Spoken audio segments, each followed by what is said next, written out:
Hi, this is Dr. Randy Bach. Today's February 23, 2022. We missed being on 22222, which was yesterday. Um, uh, I guess a significant date if you like to play the lottery, which I don't.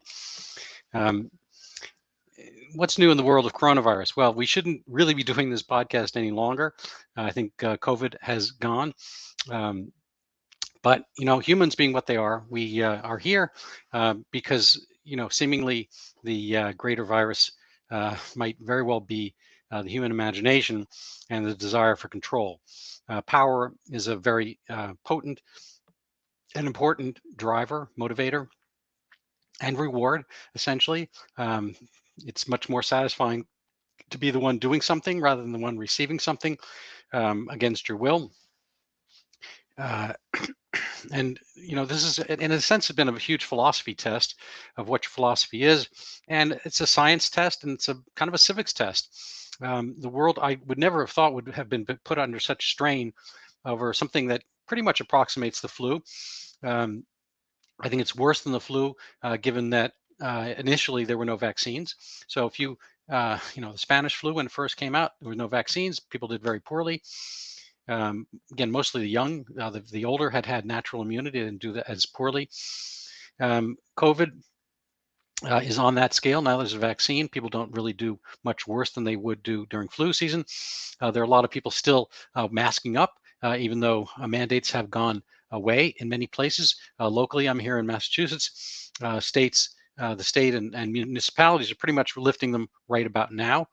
They shouldn't have really been reimposed in the last month or two, which they were in municipalities. The state has its own rules and so forth. I don't want to get too far into the weeds on this, but people still have their own kind of regulator, barometer of what they care to do. I was in Whole Foods recently and not wearing a mask because there's no statute to wear one. There's no reason to wear one.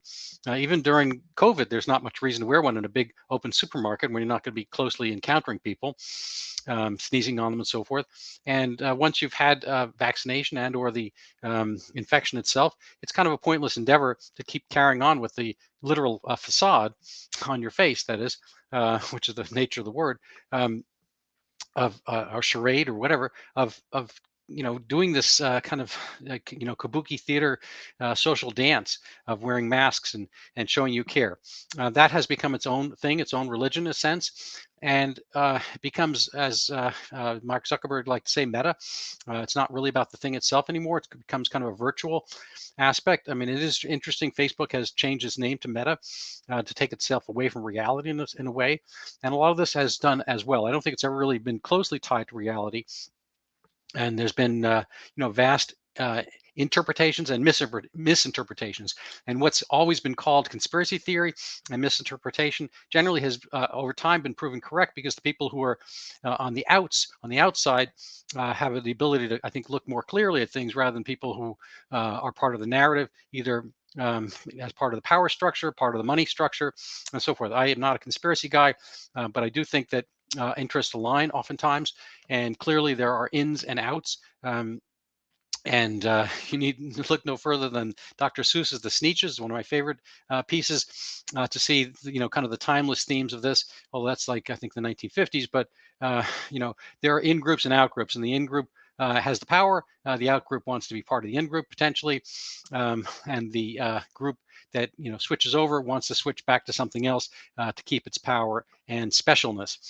So we've seen a lot of that, and it's no longer really about masks. It's about virtue signaling. It's about persevering in one way or another, and sometimes ruling over others. All of the all of the king's horses and all the king's men couldn't put Humpty Dumpty back together again. We might be seeing that in Canada. We've seen that in a sense in Australia, New Zealand, all these places that draft dodgers in my era, and other people thereafter, the Alec Baldwins and of the world, who cry after any Republican gets elected. They want to go to Canada, they want to go to Australia, well, all well and good. And those are beautiful, wonderful places, and they have wonderful people. But the rule of law is really dependent on the people themselves. I mean, laws it's a little bit like, I guess, coronavirus. It's out there in the ether in a sense, and it depends how you encounter it and what you do with it. Um, you know, Canada has its Charter of Rights, I guess they call it. They don't, strictly speaking, have a constitution. Neither does the United Kingdom, England. Um, they have parliamentary rules, and they have kind of a historical tradition of obeying certain aspects of them. But then there's a thing called the Emergency Act in Canada, which I guess were initially brought into a conception in the 1970s. They were actually written up and formulated and passed in the 1980s. Oddly enough, it was Justin Trudeau's dad, Pierre Trudeau, who wanted to institute the Emergency Acts uh, against some of the violence perpetrated by Quebecois, Quebec province separatists who were doing things similar to what the FALN Puerto Rican separatists did here in the United States during the same time period. So he wanted to be able to take up emergency powers. He didn't actually get his wish then, and for some reason it was shelved and then brought back to life after this particular emergency had passed, but for future emergencies. So it was really an anti-terror measure. And so in the throes of Black Lives Matter and Antifa protests, which Canada got to a lesser extent than the United States in the summer of 2020, no emergency was called, and these statutes weren't brought up, even though there was a massive burning and threat to personal property and violence and so forth. Again, to a lesser extent than in the United States. Nonetheless, Justin Trudeau literally knelt at the altar of BLM and said that railed against police brutality. At another time, he was in league. Earlier that year, March 2020, he was in league.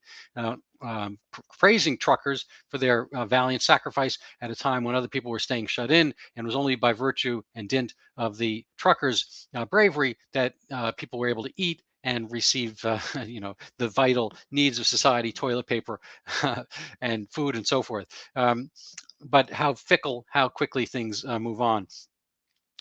So I guess, this is kind of a recurring theme here, is that, your belief system matters and what you do matters. And it's both on a global level, but it's also on a molecular personal level. I was speaking with a friend today, and he's not that much interested in national politics, global politics. He thinks everything kind of matters on the school board level and the city councils and races and all that kind of stuff. And I agree and disagree. I mean, I think they both matter, and how you manage matters. The federal government does have a say in things you do. And they have kind of got a bigger police force. They have the army and the military, and they're kind of federal national rights that we have. But Benjamin Franklin said it's a republic if you can keep it. The statutes and the laws that we have written up only are those. They're statutes and laws. They matter how they're interpreted, and they matter whether they are really observed in the actuality or in the breach. And so Canada, is it a failed state? I don't know. I mean, are there going to be repercussions? Are there going to be armed rebellion? I don't know. What they're doing right now, in case you're not following, is the truckers protested. They don't necessarily want to be forced. A lot of them have taken the vaccine, but they don't like the concept of being forced to take something they feel they may not need.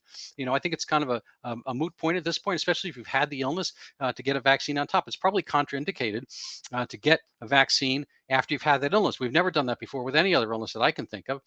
And usually it's adequate proof to show that you have serologic immunity against the thing. We the marriage test back in the day, we would test for HIV. I think they stopped doing that, and we would test for syphilis.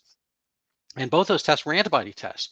And the syphilis test, if you had positive antibodies, meant you had it, and then we would potentially investigate and whatnot. But these tests meant something, so you had the qualification of having had the illness, and you handled people differently based on that. And the HIV antibody test meant something because, of course, there's no particular cure for that. There's treatment and whatnot. But we've done we've had people be able to avoid MMR tests, measles, mumps, rubella vaccinations. That is, when they've had positive serology to the rubella in this case. So antibody tests matter. So if you have a positive antibody test, there's no real reason to go get a vaccine. The comprehensive natural immunity is more thorough than any vaccine immunity, because the vaccine is only dealing with one protein, and the virion itself is probably comprised of dozens. And so you have a more full picture of all those different pieces of it. So if it ever comes back, you can mount an immune response. Moreover, there's never really been any point in vaccinating kids for this particular illness, because they don't really get sick from it. And there's not much danger of their having problems down the road. Because coronavirus probably will keep attenuating to a milder version over time, and the dangerous ancestral one is gone. And moreover, there's everyone else is pretty much vaccinated, so it's not going to kind of be bouncing around the walls as it might if it were a brand new virus back in 2020. So I'm not sure where I'm going with this, except that you need to become aware of this. You need to be actionable. You need to tell the people who essentially rule you that you are interested and understanding, and you have the facts. It may or may not matter, but you have your voice. People, I think, are coming around to this. There was a misinterpreted bit by Joy Behar, who's of the left, and she's on The View, and a comedian who is, I think, on with Greg Gutfeld occasionally. He's a Boston guy, Tom Shilhu, if I'm pronouncing it correctly.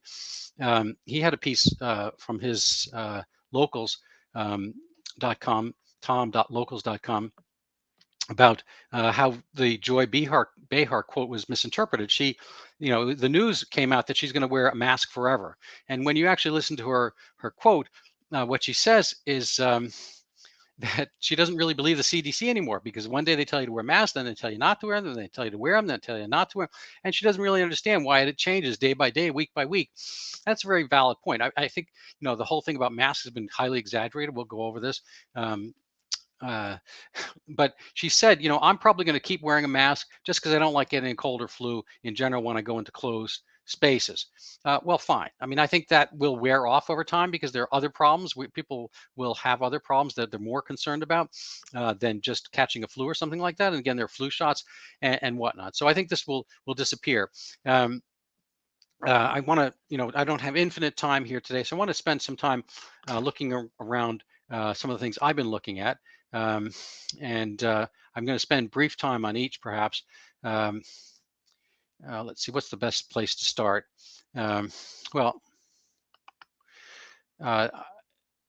this is maybe a little bit complicated, and I'm not going to be able to spend adequate time on this. I have not had a chance to go over going over the data, but this is Steve Kirsch's newsletter, which I recommend, stevekirsch.substack.com, and he goes over the way, similar to the way the Joy Behar quote was misinterpreted. Everyone said, oh, she's going to wear a mask forever. They ignored the earlier part, which was really the headline, that she no longer trusts the CDC.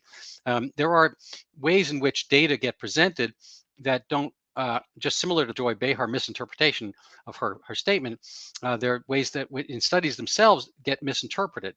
So this is the study that Steve Kirsch is talking about, and I'm not going to spend a huge amount of time on this, but if you read this article, which I did, sort of, I mean, it's hard to read every bit of it, their conclusion seems to be that masks are good, and they are useful. And there was a study in Bangladesh. Steve Kirsch goes over this himself, and he's a computer scientist guy, and he's got a staff of people looking over it. He goes over the same article.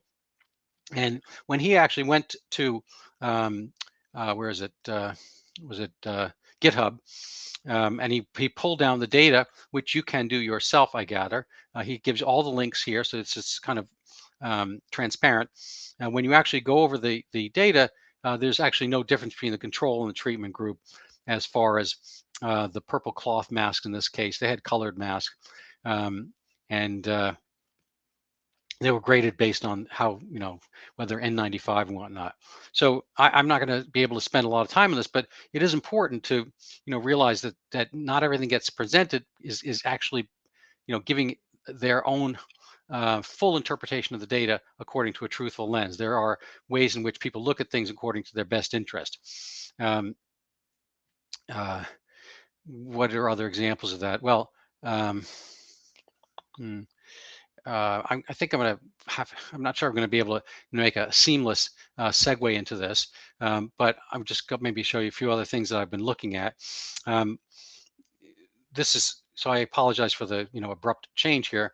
This is an article on Omicron and evolution of the SARS-CoV-2 Omicron variant. And the interesting conclusion I came across here, I'll maybe make it a little bit bigger, is that Delta and Omicron variants do not share a common ancestry. The Omicron variant shares a common ancestry with the VOI lambda. It's evolved mainly because of a non-synonymous mutation. So what do I get from this? I think Omicron might very well be just a regular coronavirus. One out of five cold viruses annually are coronavirus. So we may just be kind of cross referencing. They may not be on the same link as the SARS 2, then alpha, beta, gamma, delta strains. And Omicron is an order of magnitude less severe. The other things that I found of interest this week, let's see here. So this is, I apologize, I'm going to be skipping around a little bit, but this is such as it is, kind of a grab bag day for me here. The Israeli Ministry of Health actually did a survey of adverse effects after the booster dose. So, I mean, I think this relates a little bit to the previous comment where Omicron is a little bit off the main evolution of SARS into alpha, beta, gamma, delta, and so forth. And it's a little bit of a different thing. So to keep giving the booster to the ancestral version from 2019 when it's Omicron is COVID 21, and it may not even be in that same COVID realm, it seemed to be slightly pointless. We can look at some of the Israeli data lately. They're doing worse than other countries in regard to Omicron. They keep boosting. They're onto their, I think, fourth shot. So this is an article I'm not going to be able to spend a lot of time on. I'll put the link up if you want to catch up with it. I think just really underlines the fact that we are doing, like Albert Einstein said, the definition of insanity is doing the same thing over and over again, expecting different results. When you have a hammer, everything looks like a nail, and that's good to a point. But the original SARS, maybe more like a screwdriver. The Phillips head screwdriver worked on the Phillips head SARS-CoV-1 or CoV-2. But now that we're 2 years out, this is no longer a Phillips head. Maybe it's a flathead or vice versa. And we're just putting the wrong screwdriver into the wrong screw. What else we have here? So, I think, this it gets at some of the reasons why this happens, why we keep pushing the same thing. This is an article in, this is a Dr. Zoe Harcombe, PhD, and she just goes into the conflicts of interest between the UK Joint Committee for Vaccination and Immunization, which is the JCVI. So this is an English UK bit, and she goes over the group. She has the names of the chairman, the members of this board, and then separately she goes through all of their conflict of interest with the drug companies that are benefiting from this. So they've talked about their own conflicts of interest, but then when she looks a little bit further, there are multiple conflicts of interest. So this is kind of conspiracy thing in a way. We keep pumping money into the pharmaceutical companies. The pharmaceutical companies pump money into advertising and political gifts, and the politicians keep pumping money back into the pharmaceutical groups. So there are some issues about any turn away from vaccines, and I'm not going to get into this because stocks are really above and beyond what we can cover here. But there are, obviously are money issues. This is a, report of the amount of money in COVID vaccine sales in 2021. Let's see, millions, billions, trillions. I mean, 36. Is that right? Am I doing this right? So that's thousands, millions. I'm sorry, billions. $36 billion dollars into COVID vaccine sales. What else do we have here? This is no, I guess this is not really. It's kind of a dead end here. So I'm going to go back to me for a second and prep some of the slides. And let's see. Okay, so I'm going to put up this slideshow here. This is an older slide. I can't remember. This is from July 2021. And, may he rest in peace. This is, I think, an MD or a PhD. Has got an interesting name. His name is Sorab Luchmedia. And so he's got a funny little Twitter handle here. And he is very, very unsympathetic um, to those who are not getting not getting vaccinated. Um, for those that won't get the shot for selfish reasons, whatever, I won't cry at their funeral. Well, the odd thing is this gentleman received the vaccine, and this tweet is a couple days before his own death. I took this picture at a Santander bank. Respect doesn't end here. Doors can't stop it. Respect goes both ways. I'm sorry for his death. I don't know if it was directly related to the vaccination he had just received. There have been many deaths from the vaccines, and it's a sad irony. But I do sympathize for his situation. I wish he had sympathized for others. I think this is the root of the Canadian trucker problem. They are adults and they are making decisions. They've lived through the worst part. Not only that, they were the ones who were, as Prime Minister Trudeau said, they were the ones at the front lines of the actual serious part, in which is early 2020 when the virus was let loose and from China, and there was no vaccination. We have far lower death rates now than we did back then, case fatality rates, and so the people who were bravest then are being treated the most poorly now. That is bad form, and that's a kind of respect that if the late Dr. Luch Media really understood. We want to give him the respect he deserves for his career and so forth and his thoughts. But this is cruel and this is selfish, and there are risks from the vaccine itself, as he unfortunately uncovered. This is from the CDC. And it's a lot of stuff here, hard to read this, but these are conflicting numbers. I'm not sure which one is real. They're both circled here about myocarditis in young people. And so this is an actual real problem that's being noted. And this is a list from certain issues. These are not classical vaccines. This is not my words. This is from oh, I'm blanking on his name. I'll come up with his name later. The Pfizer COVID-19 children's vaccine is not approved for use, only for emergency use authorization. The Pfizer vaccine is not fully tested for safety in children. You can go back over all of these. There is substantially more risk to young people than there is benefit if there are no comorbidities. So if you're not ill and you're young, there's really very little reason to get this vaccine. There's very little danger or damage to young people from the illness versus the vaccine. As you get older, I think there are reasonable reasons to have gotten the vaccine early on, less so as time goes on, and the vaccines have changed from the one to which we are giving the spike protein, which is the ancestral version. This is from the CDC. U.S. COVID cases, states with and without mask mandates, no real difference. Getting to masks itself, there's an environmental aspect. I pick up trash when I walk the dog daily, and I pick up 3, 4, 5 masks every single day, and I'm the only one probably picking them up. They're everywhere. There's little bits of aluminum in them. There's also these kind of plastic fiber stuff. We always worry about with the birds, the picture of the birds with the beer can holders getting their face wrapped. And we haven't seen the repercussions of all this trash. A friend of mine, this is literally his message to me. He was put in Facebook prison because he was on an article about this danger, and he noted that masks do almost nothing anyway, which is pertinent to what the CDC's own data is, and he's thrown off Facebook. So again, this is not really about actual information. This is about the way the information gets massaged and who's in charge and who's in power. And speaking to which, so now that the narrative changes, this is from the Atlantic magazine earlier this month, mask mandates don't need to make sense. They only need to align with the community's goals. And so here's a quote from George Orwell.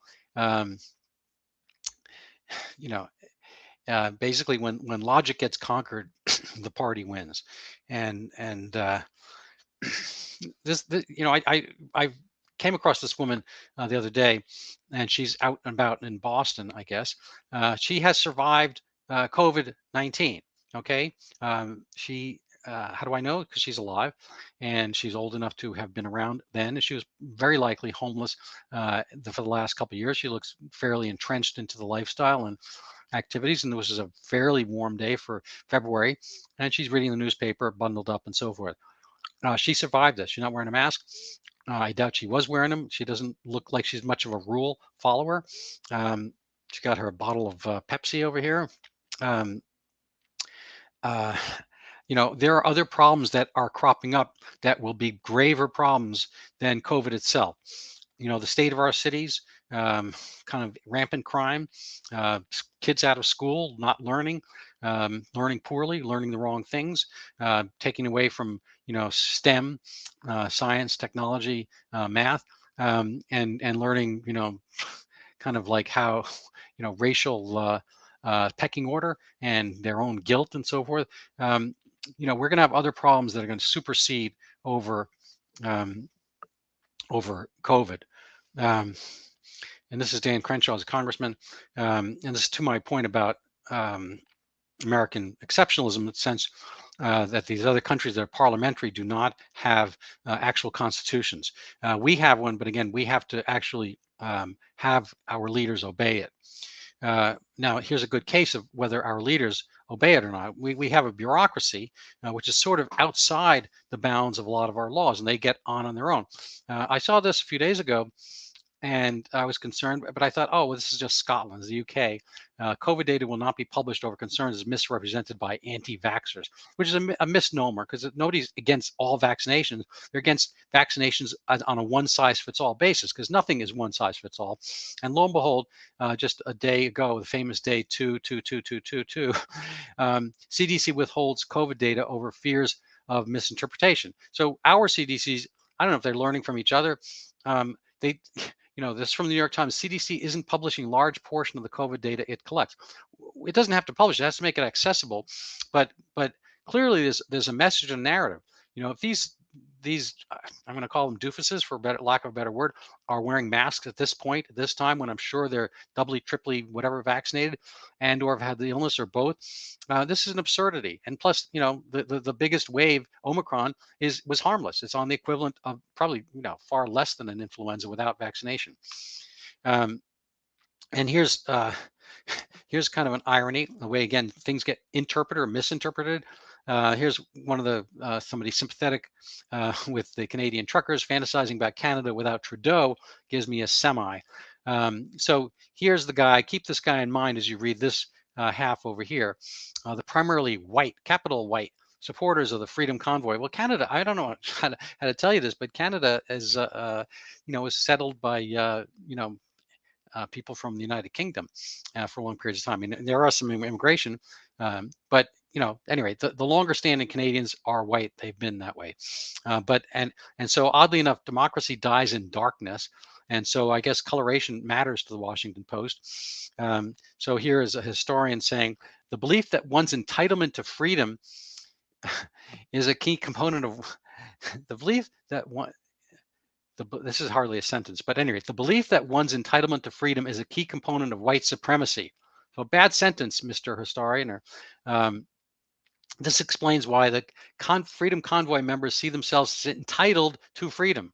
Are you entitled to freedom? I don't know. I mean, if you want freedom, does that make you entitled? Does that make you something you shouldn't have? Are you spoiled by having freedom? Should you just be following things along? Justin Trudeau said he admired the CCP, having a dictatorship. I think Mr. Obama had said the same thing. Get things done there. Well, getting things done is not something I want to have done. I want actually fewer things done. I think people do things, business do things.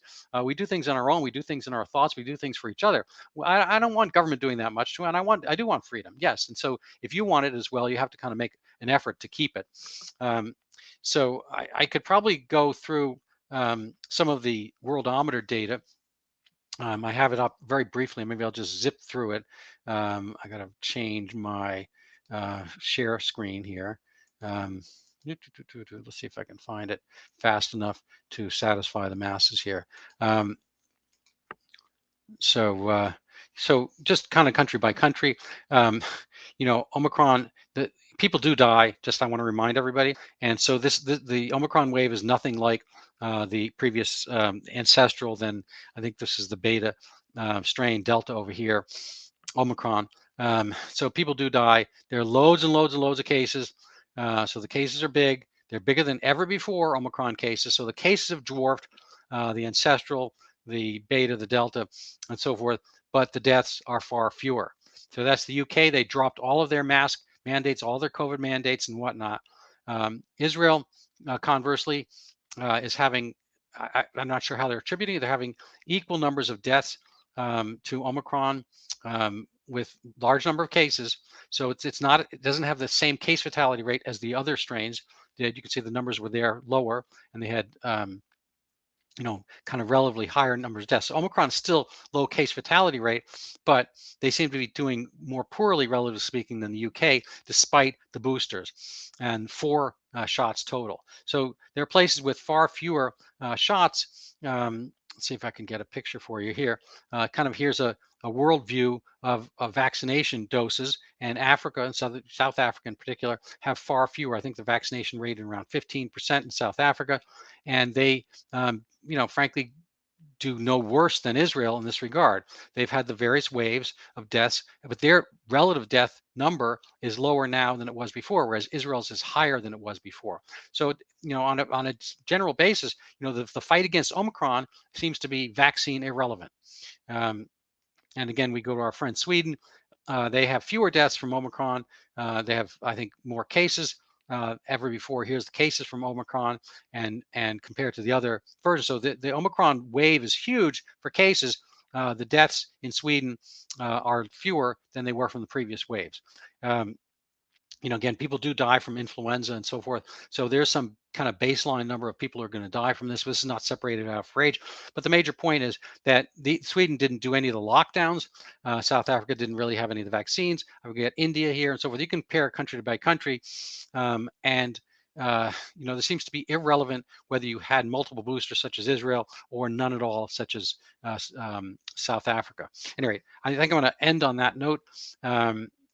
What else is there to say? I hope you enjoy this. Please pass it around. I do, like to end with shameless self-promotion. I had a couple of awesome podcasts recently. One with Dr. Jay Bhattacharya from Stanford 2 weeks ago, and Dr. Richard Ammerling from America's Frontline Doctors last week. I recommend you go look at those. These guys are brilliant and interested and devoted, and I have the greatest admiration. So I'd like you to possibly share those and this one as well if you can. I'm finishing up my Zika book. I keep saying it's going to be out, but I wanted to work on a chapter that I thought was relevant, especially since all the vaccine news regarding COVID. So I'm finishing up a chapter on the flight of the Zika vaccine, which doesn't exist as of yet, 7 years later, pretty much 5, 6, 7 years later. I hope you take an interest in what I have to say here. And if you're interested in advanced copies or want to help promote that book, which is called Overturning Zika in English, I'm going to have Portuguese and Spanish versions as well.